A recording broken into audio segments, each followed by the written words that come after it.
1799 में मैसूर किले के बाहर टीपू सुल्तान की लाश पड़ी हुई थी।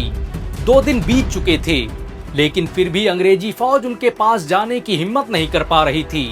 अंग्रेजों को डर था कि कहीं ऐसा न हो कि टीपू सुल्तान जिंदा हो। वही टीपू सुल्तान जिसकी दहाड़ से ब्रिटेन का तख्त हिल जाया करता था, वही टीपू सुल्तान जिसकी लाश पर खड़े होकर अंग्रेज ऑफिसर ने कहा था, मैं हिंदुस्तान पर खड़ा हूँ, आज से हिंदुस्तान हमारा है। टीपू सुल्तान भारत की आजादी के लिए लड़ने वाले अकेले मुसलमान नहीं थे, बल्कि इस देश के लाखों करोड़ों मुसलमानों ने देश की अस्मिता और अखंडता के लिए अपना सब कुछ कुर्बान कर दिया था। ये कहानी भारत के उन 5 मुस्लिम आंदोलनों की है जिनके बगैर भारत की आजादी का ख्वाब कभी पूरा नहीं हो सकता था। तो कहानी की शुरुआत होती है शेर मैसूर टीपू सुल्तान के ईस्ट इंडिया विरोधी आंदोलन से। इस आंदोलन की शुरुआत की थी टीपू सुल्तान के पिता हैदर अली ने। 1760 के दशक में अंग्रेज बड़ी तेजी से भारत में अपने बिजनेस का विस्तार कर रहे थे। बड़े बड़े शहर, यहाँ तक कि मुगल एम्पायर के खजाने की चाबी भी अंग्रेजों के हाथों में आ चुकी थी। सिर्फ मैसूर ही अकेला राज्य था जहाँ पर अंग्रेज घुसने की हिम्मत नहीं कर पाए थे।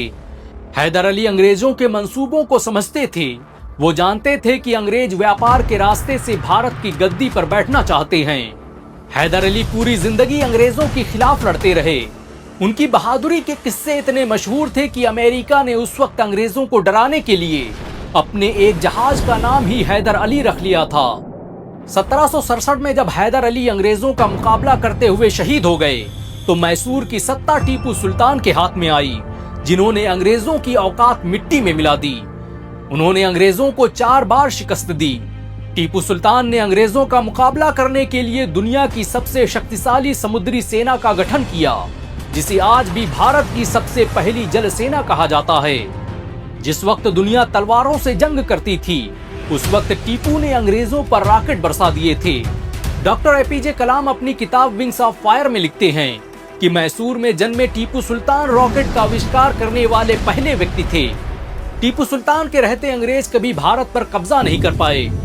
कहा जाता है कि अगर टीपू के साथ उनके वजीर मीर सादिक ने गद्दारी न की होती, तो भारत कभी गुलाम न होता।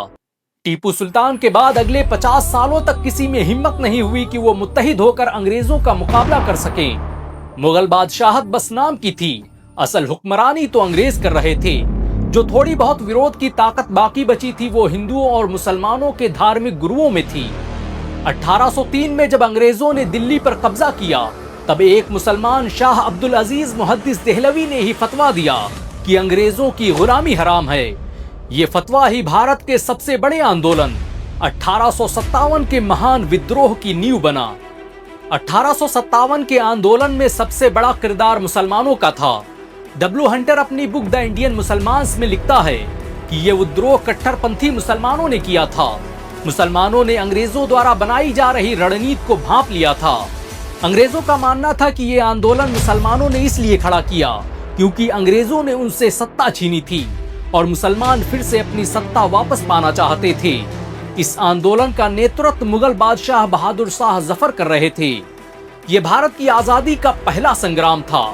हिंदुओं और मुसलमानों ने बहादुर शाह जफर की अगुवाई में पूरे देश में बगावत कर दी थी। ये अंग्रेजों का सबसे बड़ा इंटेलिजेंस फेल्योर था कि मुसलमानों ने उनकी नाक के नीचे वक्त का सबसे बड़ा आंदोलन खड़ा कर दिया। इस आंदोलन को खड़ा करने में मौलवी अहमदुल्ला शाह फैजाबादी, बेगम हजरत महल, राजा महमूदाबाद, मराठा पेशवा नाना साहब और उनके वजीर मौलवी अजीमुल्ला खान, मौलाना फजले हक खैराबादी, रोहिल्ला सरदार जरनल बख्त, वाजिद अली शाह के वजीर अली नकी खान का बड़ा किरदार रहा। प्लान के मुताबिक ये बगावत एक साथ एक वक्त पर होनी थी, लेकिन समय से पहले ही बगावत हो जाने की वजह से अंग्रेजों को संभलने का मौका मिल गया। मुजफ्फरनगर से लेकर शामली, आगरा, अलीगढ़, बनारस, इलाहाबाद, मेरठ, बाराबंकी, कानपुर, फतेहपुर, मुरादाबाद और लखनऊ में बड़े पैमाने पर विद्रोह हुए। अंग्रेजों ने बड़े पैमाने पर अपनी फौज और सेना जमीन पर उतार दी। विद्रोह की हर आवाज को कुचल दिया गया। लाखों मुसलमान कत्ल कर दिए गए। बगावत के जुर्म में बहादुर शाह जफर पर देशद्रोह का मुकदमा चलाया गया और उन्हें देशद्रोही साबित कर रंगून भेज दिया गया। अंग्रेजों ने चुन चुन कर बहादुर शाह जफर के बेटों का कत्ल किया ताकि कहीं उनमें से कोई फिर से सत्ता का दावेदार न बन जाए। 1857 के विद्रोह की सबसे बड़ी सजा मुसलमानों को दी गई। दिल्ली से मेरठ तक कोई पेड़ नहीं था जहां पर मुस्लिम उलमाओं की लाशें न टंगी हों। हालात ऐसे थे कि देश में मुसलमानों की पहचान पर ही संकट आ गया था। पूरे दिल्ली में एक भी आलिम नहीं बचा था जो वजू और नमाज के फराइज बता सके। यही वो दौर था जब 1866 में दारुल उलूम देवबंद की स्थापना की गई ताकि इस्लामी तहजीब को बचाया जा सके। दारुल उलूम देवबंद ने अंग्रेजों के खिलाफ बड़ी खामोशी से आंदोलन शुरू किए। रेशमी रुमाल आंदोलन की शुरुआत इसी मदरसे के उलमाओं ने की थी। इस मदरसे से निकले शेखुल हिंद मौलाना महमूदुल हसन रेशमी रुमाल आंदोलन के संस्थापक थे। उन्होंने 1913 में तुर्की, जर्मनी, अफगानिस्तान के साथ मिलकर अंग्रेजों को बाहर निकालने की योजना बनाई थी। मौलाना उबैदुल्ला सिंधी इस रेशमी रुमाल आंदोलन का सबसे बड़ा चेहरा थे। इस आंदोलन के लोग रेशमी रुमाल पर गुप्त संदेश लिखकर उसे लोगों तक पहुंचाते थे। यही वजह है कि इस आंदोलन को नाम दिया गया था रेशमी रुमाल आंदोलन का। रेशमी रुमाल तहरीक ने अंग्रेजों के होश उड़ा दिए थे।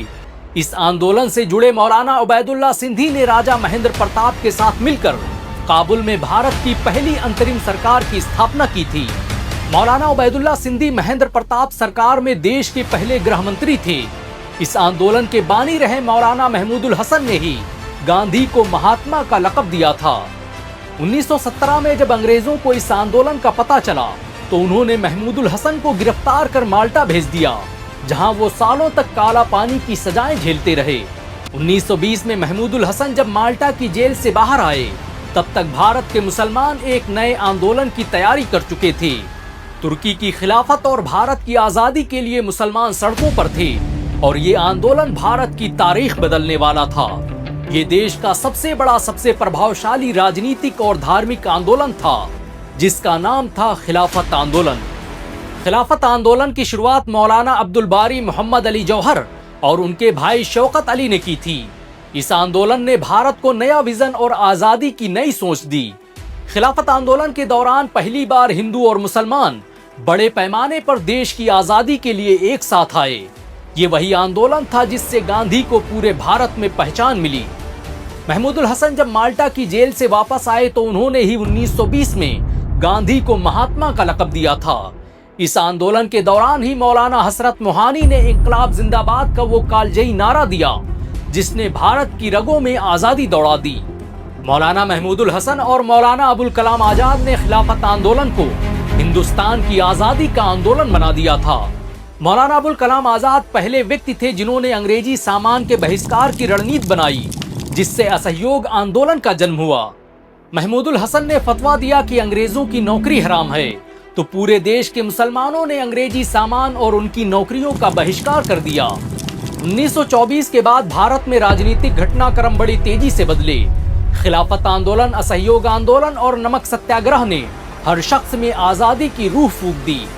आजादी के इस संघर्ष में एक नाम और था, खान अब्दुल गफ्फार खान का, जिनके आंदोलन खुदाई खिदमतगार ने हिंदू और मुसलमानों को एकजुट करने में निर्णायक भूमिका निभाई। उन्होंने 1929 में इस आंदोलन की शुरुआत की और पख्तून इलाके में अंग्रेजों का जीना हराम कर दिया। यही वजह है कि उन्हें लोगों ने सीमांत गांधी का नाम दिया था। अंग्रेजों का विरोध करने की वजह से खान अब्दुल गफ्फार खान कई सालों तक जेलों में रहे। अंग्रेजी सरकार में उनका इतना खौफ था कि इस आंदोलन से जुड़े लोगों को देखते ही गोली मार देने के आदेश दिए गए थे। 1937 में जब प्रांतीय चुनाव हुए तो खान अब्दुल गफ्फार खान के संगठन खुदाई खिदमतगार ने कांग्रेस के साथ मिलकर सरकार बनाई थी। आजादी के बाद खान अब्दुल गफ्फार खान को भारत रत्न से सम्मानित किया गया। मुसलमानों ने इस देश की आजादी के लिए न जाने कितने खिलाफत और रेशमी रुमाल आंदोलन खड़े कर दिए। ये इतिहास और ये दस्तावेज उन लोगों के मुंह पर तमाचा है जो कहते हैं कि मुसलमानों ने भारत के लिए किया क्या है। सच तो ये है कि भारत की आजादी मुसलमानों के बगैर मुमकिन न थी। अफसोस की बात है कि मुसलमानों ने खुद अपना इतिहास भुला दिया। हमें याद रखना चाहिए कि जो कौम अपनी तारीख भूल जाती है उसे सफ़े हस्ती से मिटा दिया जाता है। इस वीडियो को अपने जानने वालों और दोस्तों में शेयर जरूर करें ताकि मुसलमानों के इतिहास को फिर से जिंदा किया जा सके। अगर एक मुसलमान होने के नाते आपको गर्व महसूस हुआ हो तो इस वीडियो को लाइक और शेयर जरूर करें। ऐसी और वीडियो को देखने के लिए हमारे चैनल को सब्सक्राइब करें, बेल आइकन जरूर दबाएं।